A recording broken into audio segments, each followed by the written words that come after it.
Hello guys, तो कैसे हो। मैं लेके आ गया द मार्शल आर्ट्स एम्परर की न्यू एपिसोड नंबर 11 को लेके। तो गाइस, जैसा कि हमने पिछले एपिसोड में देखा था, ली किंग और वांग डोंग के बीच में 3 महीने बाद जो मार्शल आर्ट्स फाइट चैलेंज तय हुआ था वो अब स्टार्ट हो जाता है। और हम लोगों ने पिछले एपिसोड में देखा था वांग डोंग ली किंग के ऊपर अटैक कर दिया था और ली किंग उसके अटैक को डॉज करने के लिए जल्दबाजी के चक्कर में थोड़ा घायल हो गया था। अब आगे तो गाइस, इस एपिसोड की शुरुआत होता है और हमें दिखाया जाता है मोयुआन को, जो जेट ड्रिंग वाले स्पेस के अंदर से ही ली किंग को कहता है, ली किंग, तुम्हारे ओपोनेंट वांग डोंग अभी जो टेक्निक यूज कर रहा है वो योलो क्लास के एक एडवांस मार्शल आर्ट टेक्निक है जिसका नाम गैदरिंग स्पिरिट फिस्ट है। एक ऐसा टेक्निक जो किसी भी समय बढ़ने और सिकुड़ने की क्षमता रखती है। अभी तो वांग डोंग के कल्टीवेशन लेवल बहुत ही लो है, जिस वजह से वो इस टेक्निक के फुल स्ट्रेंथ को रिलीज करने में सक्षम नहीं है, क्योंकि इस टेक्निक के पावर बहुत ही हाई लेवल की है जो तुम सोच भी नहीं सकते हो। मोयुआन के बातें सुन के ली किंग अपने मन में कहता है, तो गैदरिंग स्पिरिट फिस्ट, मुझे भी ऐसा लग रहा है कि इस टेक्निक को डॉज कर पाना मेरे लिए हार्ड होगा, तो इसीलिए इस टेक्निक को रेसिस्ट करने के अलावा मेरे पास और कोई भी ऑप्शन नहीं है। और तभी वांग डोंग फिर से ली किंग के ऊपर गैदरिंग स्पिरिट फिस्ट से अटैक करते हुए ली किंग को कहने लगता है, ऐसा लग रहा है कि तुम मेरे इस अटैक से खुद को प्रोटेक्ट नहीं कर पाओगे, क्यों ना तुम मेरे सामने अभी के अभी अपने घुटनों पे आ जाओ। और तभी ली किंग इन यंग डेसुलेशन पंच से वांग डोंग के उस अटैक को रोकने लगता है, जो देख के वांग डोंग हैरान हो जाता है और सभी ऑडियंस ली किंग के अटैक को देख के हैरान होते हुए कहता है, अरे ये कौन सी टेक्निक है जो कि गैदरिंग स्पिरिट फिस्ट को भी डायरेक्टली ब्लॉक कर पा रहा है। मैंने तो ऐसा टेक्निक आज से पहले कभी नहीं देखा है। और तभी फिर से वांग डोंग अपने गैदरिंग स्पिरिट फिस्ट से ली किंग के ऊपर अटैक करने के लिए आने लगता है और ली किंग को कहता है, अब मैं देखता हूँ कि तुम इस बार कैसे मेरे इस अटैक से बच पाते हो। और वो अटैक सीधा ली किंग की तरफ जाने लगता है, जो देख के जियांग होंगयू घबराने लगता है और हमें दिखाया जाता है ली किंग वांग डोंग के उस अटैक के ऊपर अपने टाइगर पंच से अटैक कर देता है, पर ली किंग के वो अटैक कुछ काम का नहीं होता है, जो देख के वांग डोंग हंसते हुए कहता है, ली किंग, इस बार तुम नहीं बचने वाले। और हमें दिखाया जाता है वांग डोंग के वो अटैक ली किंग को चारों तरफ से घेर लेता है और बहुत ही जोर जोर से बरसने लगता है, जो देख के तो ली किंग के माँ जियांग होंगयू और ग्रेट एल्डर बहुत ही चिंतित होने लगता है और वांग फैमिली के सेकंड एल्डर हंसने लगता है। और हमें दिखाया जाता है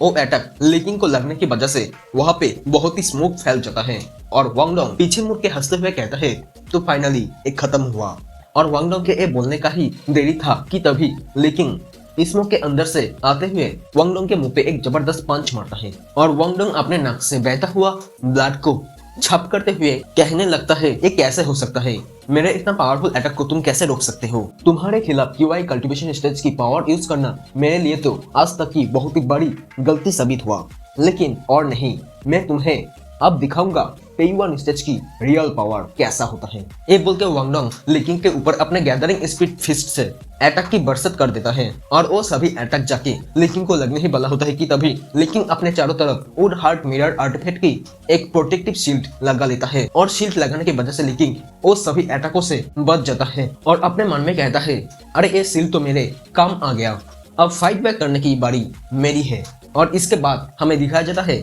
वांग डोंग अपने नाक पकड़ के कहने लगता है, सच में क्यूआई कल्टीवेशन स्टेज की पावर का यूज करके तुम्हें हरा पाना तो मेरे लिए लगभग नामुमकिन है, तो अब देखो पेयुआन स्टेज की फुल पावर कैसा होता है। ये बोल के वांग डोंग अपने सामने एक प्रोटेक्टिव शील्ड बना लेता है, जो देख के ऑडियंस में सभी लोग कहने लगता है, अरे ये तो रॉयल स्पिरिट शील्ड है, ये ऐसा शील्ड है जिससे पेयुआन स्टेज के कोई भी नहीं ब्रेक कर पाता है और इसके सामने क्यूआई कल्टीवेशन स्टेज के कोई भी बंदा तो एक खरज भी नहीं ला सकता है। लगता है कि वांग डोंग अब सीरियस हो चुका है, अब तो ली किंग जरूर मरने वाला है। वांग डोंग के पास इतना कमाल का शील्ड देख के ली किंग अपने मन में कहता है, मुझे तो यकीन ही नहीं हो रहा है कि इस बास्टर्ड वांग डोंग ने तो अभी अपने पूरे पावर का यूज भी नहीं किया है, मैं ऐसे ही इतने आसानी से नहीं मरने वाला हूँ, मुझे अब कुछ ना कुछ तो करना ही पड़ेगा, क्योंकि मैं आज वुड हार्ट मिरर को एक बार से ज्यादा यूज नहीं कर सकता हूँ। ये बोल के ली किंग अपने हाथों में स्पिरिचुअल एनर्जी इकट्ठा करके वांग डोंग के ऊपर एक जबरदस्त अटैक कर देता है,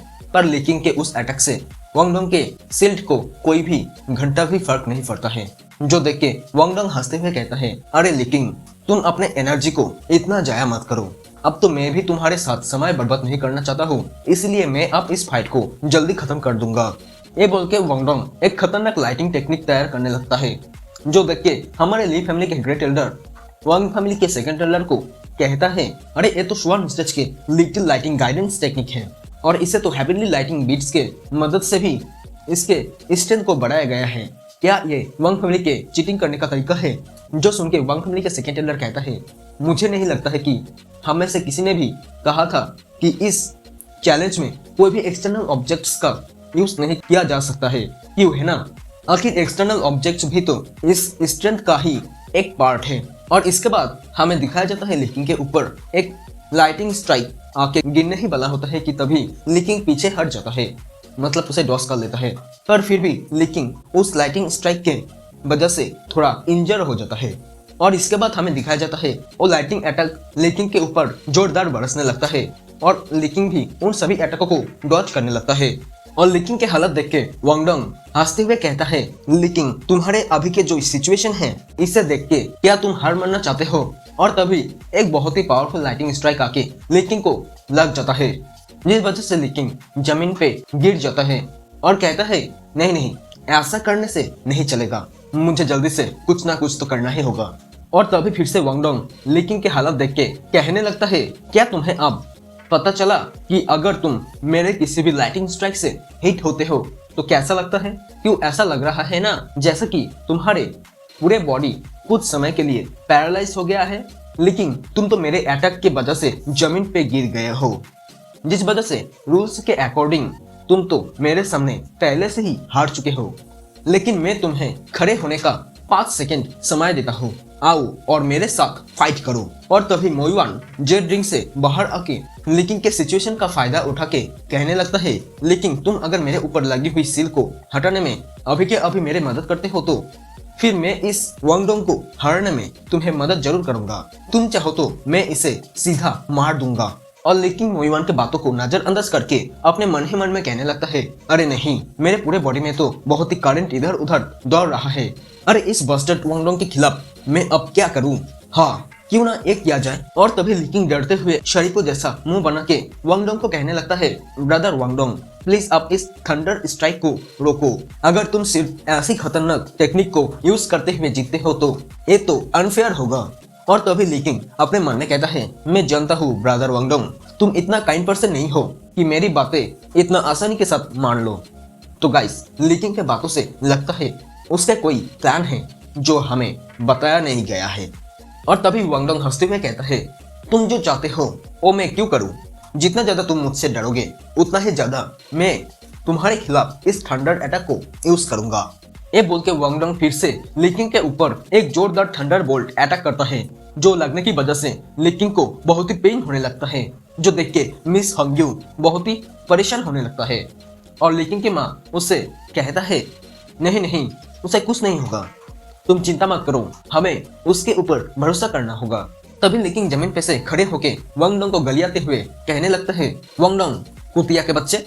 तुम में हिम्मत है तो मेरे ऊपर इस बार अब तक के ज्यादा पावरफुल अटैक को करके दिखाओ। जो सुन के वांगडोंग कहता है, लेकिन तुम अब मरने वाले हो, फिर भी तुम इतने बड़े बड़े बातों को करने लगे हो। और ये बोल के ही वांगडोंग लिकिंग के ऊपर एक बहुत ही पावरफुल थंडर स्ट्राइक करता है, जिससे वहाँ पे एक बड़ा धमाका होता है। और हमें दिखाया जाता है लिकिंग अपने चाउस ड्यूल इन यंग टेक्निक के मदद से उस थंडर स्ट्राइक के सारे एनर्जी एब्सॉर्ब कर लेता है। और गाइस, आप लोगों को अगर इस टेक्निक के बारे में नहीं मालूम है तो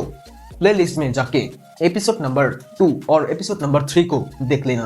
अब आगे। और उस थंडर स्ट्राइक के सारी एनर्जी एब्सॉर्ब कर लेने के बाद लिकिंग पेयुआन स्टेज को ब्रेक थ्रू कर लेता है, जो देख के ग्रेट एल्डर लिकिंग के माँ मिस हंग्यू बहुत ही खुश हो जाता है और वांग फैमिली के सेकंड एल्डर बहुत ही हैरान हो जाता है। और इसके बाद तभी हमें लिकिंग को दिखाया जाता है, जो अपने पंच लेके वांगडोंग के रॉयल स्पीड शील्ड में जोरदार मार देता है, जिससे वो शील्ड भी ब्रेक होने लगता है। और इसके साथ हमारा ये एपिसोड यही पर ही खत्म हो जाता है। नेक्स्ट एपिसोड में हम लोग देखेंगे लिकिंग और मिस हंग्यू के न्यू जर्नी। तो गाइस, मिलते हैं नेक्स्ट एपिसोड में, तब तक के लिए बाय बाय।